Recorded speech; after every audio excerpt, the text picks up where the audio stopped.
ఓం నమ శివాయ. హర హర మహాదేవ శంభో శంకర.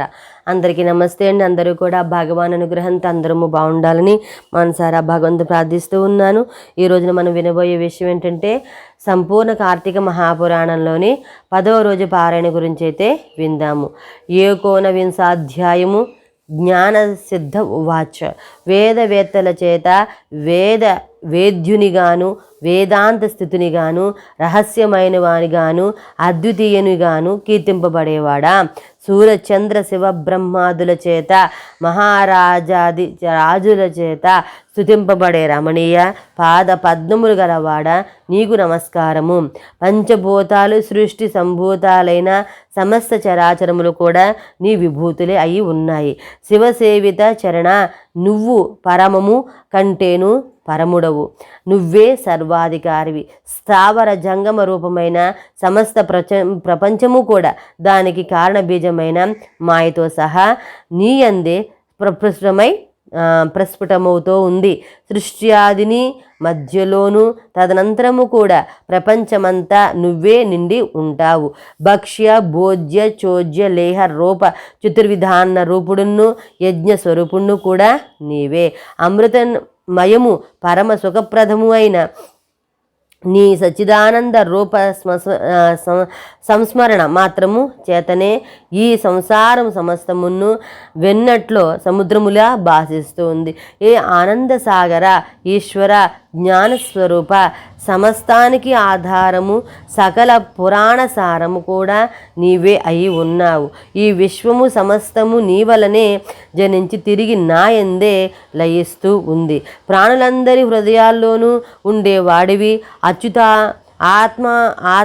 ఆత్మవాచ్యుడవు, అఖిల వంధ్యుడవు, మనోవాగ గోచరుడవు అయిన నువ్వు కేవలం మాంసమయాయులైన భౌతిక నేత్రాలకు కనిపించవు కదా తండ్రి. ఓ కృష్ణ, ఈశ్వర, నారాయణ, నీకు నమస్కారము. నీ దర్శన ఫలముతో నిన్ను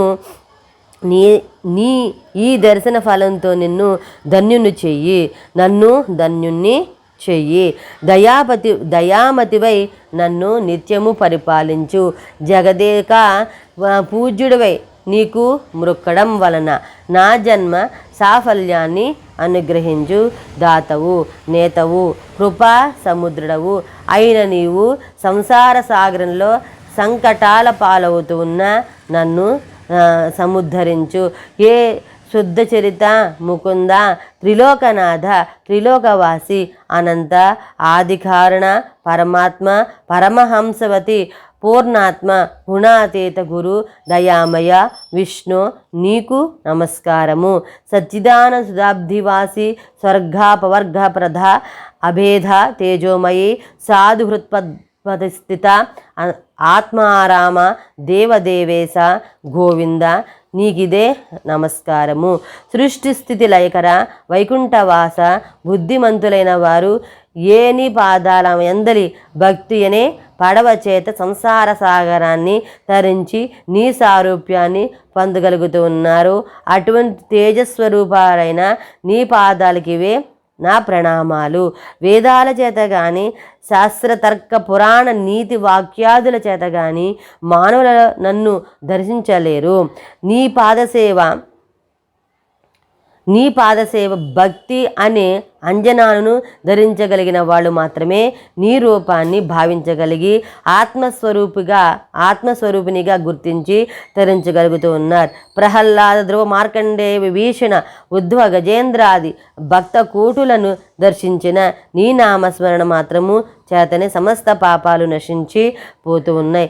హే కేశవ, ఓ కేశవ, నారాయణ, గోవింద, విష్ణు, మధుసూదన, త్రివిక్రమ, వామన, శ్రీధర, ఋషికేశ, పద్మనాభ, దామోదర, సంకర్షణ, వాసుదేవ, నీకు నమస్కారము. నన్ను రక్షించు.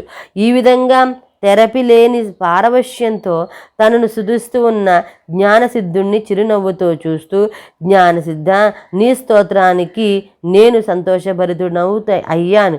ఏమి వరం కావాలో కోరుకో అన్నాడు విష్ణుమూర్తి. హే జగన్నాథ, నీకు నా యందు అనుగ్రహమే ఉన్నట్లయితే నాకు సాలోక్యాన్ని ప్రసాదించుమని కోరాడు జ్ఞానసిద్ధుడు. తదాస్తు అని దీవించి తక్ష్య వాహనుడైన శ్రీహరి ఇలా చెప్పసాగాడు. జ్ఞానసిద్ధ, ఏ కోరిక నెరవేరుతుంది కానీ జ్ఞానసిద్ధ, నీ కోరిక నెరవేరుతుంది కానీ అత్యంత దురాత్ముల్లో నిండిపోతూ ఉన్న ఈ నరలోకంలో మహాపాపాత్ములు సైతము సులువుగా తరించే సూత్రాన్ని చెప్తాను విను. సత్పురుష, నేను ప్రతి ఆషాఢ శుద్ధ దశమి నాడు లక్ష్మీ సమేతుడినై పాలసముద్రంలో పవళించి కార్తీక శుద్ధ ద్వాదశి నాడు మేలుకుంటాను. నాకు నిద్రాసుఖాన్నిచ్చే ఈ 4 నెలలు ఎవరైతే శరద్వ్రతాలు ఆచరిస్తారో వారు విగత పాపులై నా సాన్నిధ్యాన్ని పొందుతారు. విజ్ఞులు వైష్ణవులు అయిన నీవు, నీ సహస్రవతులు కూడా నేను చెప్పిన చాతుర్మాస వ్రతాచరణ చెయ్యుడు. చాతుర్మాస వ్రతాచరణ శూన్యులైన వాళ్ళు బ్రహ్మహత్యాపాతక ఫలాన్ని పొందుతారని తెలుసుకోండి. నిజానికి నాకు నిద్ర మెలకువ కళ అనే అవస్థాత్రయమేదీ లేదు. నేను వానికి అతీతుడను. అయినా నా భక్తులను పరీక్షించడానికి నేనలా నిద్రామిషలో జగన్నాటక రంగాన్ని చూస్తుంటానని గుర్తించు. చాతుర్మాసాన్నే కాకుండా నువ్వు నాపై చేసిన స్తోత్రాన్ని త్రికాలమందును పఠించేవాళ్ళు కూడా తరిస్తారు. వీటిని లోకంలో ప్రచారం చేసి లోకోపకారానికి నడుంకట్టు ఈ విధంగా చెప్పి ఆది నారాయణుడు లక్ష్మీ సమేతుడై ఆషాఢ శుక్ల దశమి నాడు పాలసముద్రాన్ని చేరి శేషతల్పంపై శయనించాడు. అంగీరస ఉవాచ, ఓయి నీవడిగిన చాతుర్మాస వ్రతం మహిమ ఇది.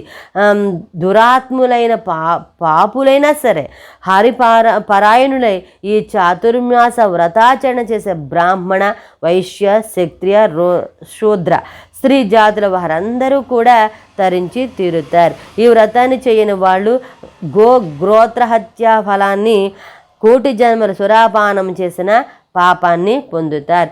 శ్రద్ధాభక్తులతో ఆచరించేవాళ్ళు 100 యజ్ఞాలు చేసిన ఫలాన్ని, అత్యంలో విష్ణులోకాన్ని పొందుతారు.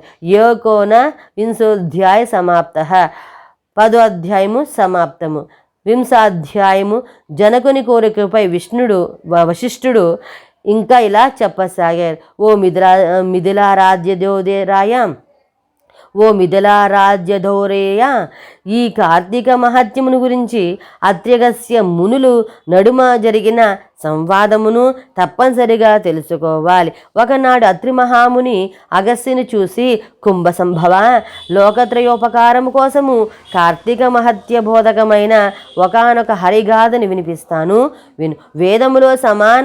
వేదముతో సమానమైన శాస్త్రము కానీ, ఆరోగ్యానికి ఈడైన ఆనందము కానీ, హరికి సాటి అయిన దైవము కానీ, కార్తీకంలో సమానమైన నెల కానీ లేవయ్యా. కార్తీక స్నాన దీపదానాలు విష్ణువార్చనల వలన సమస్త వాంఛలు సమకూరుతాయి. ముఖ్యంగా కలియుగ ప్రాణులు కేవలం విష్ణు భక్తి వలన మాత్రమే వివేక విజ్ఞాన యశోధన ప్రతిష్టాన సంపత్తులను పొందగలుగుతారు. ఇందుకు సాక్షిభూతములుగా పురంజయుని ఇతిహాసాన్ని చెబుతాను. పురంజయోపాఖ్యానము. త్రేతాయుగంలో సూర్యవంశ క్షత్రియుడైన పురంజయుడనేవాడు అయోధ్యను పరిపాలించేవాడు.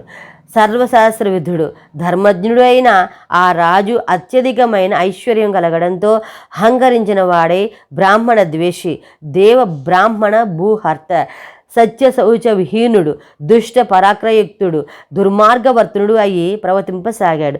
తద్వారా అతని ధర్మ బలము నశించడంతో సామంతులైన కాంభోజ గురుజాదులు అనేక మంది ఏకమై చతురంగ బలాలతో వచ్చి అయోధ్యను చుట్టుముట్టారు. ఈ వార్త తెలిసి పురంజయుడు కూడా బలమదయుక్తుడై శత్రువులతో తలపడేందుకు సిద్ధమయ్యాడు.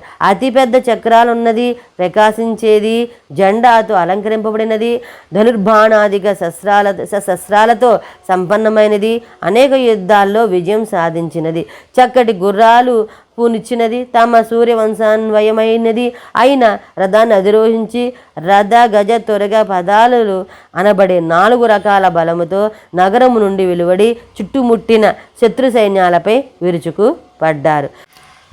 ఏవం శ్రీ స్కాంద పురాణాంతర్గత కార్తీక మాహత్యే వింశతి అధ్యాయో 19-20 అధ్యాయములు సమాప్తము. 10వ రోజు నాటి పారాయణ సమాప్తము.